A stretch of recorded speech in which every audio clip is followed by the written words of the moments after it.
आपला आर्थिक प्रगतीचा पाया मजबूत करायचा जेव्हा म्हणतो, तेव्हा आपण व्यवसायाकडे पण अधिक लक्ष दिलं पाहिजे.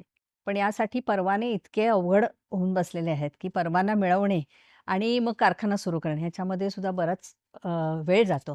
तर ही प्रक्रिया सुलभ करण्यासाठी आपण काय नेमकी पावलं आता नाही, आम्ही उचलणार? ऑलरेडी याच्यात पावलं उचललेली आहेत. आपल्याला माहिती आहे, की जर उद्योग राज्यात येतील, तर हजारो तरुणांना काम मिळेल. कामगारांना काम मिळेल, रोजगार मिळेल. त्यामुळे उद्योग आपल्या राज्यात अधिकाधिक आले पाहिजे.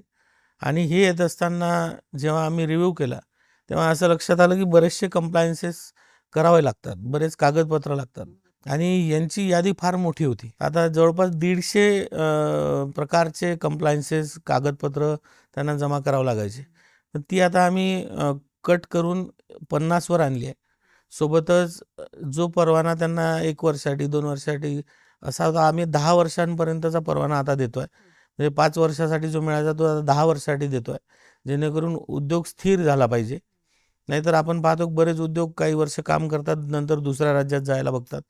तर इथे हा उद्योग स्थिरावला पाहिजे. कामगारांना त्यांनी सामावून घेतलं पाहिजे. अधिकाधिक रोजगार झाला पाहिजे. आणि आपण पाहतो की बऱ्याच ठिकाणी त्यांचे नकाशे मंजूर करणे हे आहे ते, ह्या सगळ्या प्रणाल्या आपण ऑनलाईन केल्या आहेत.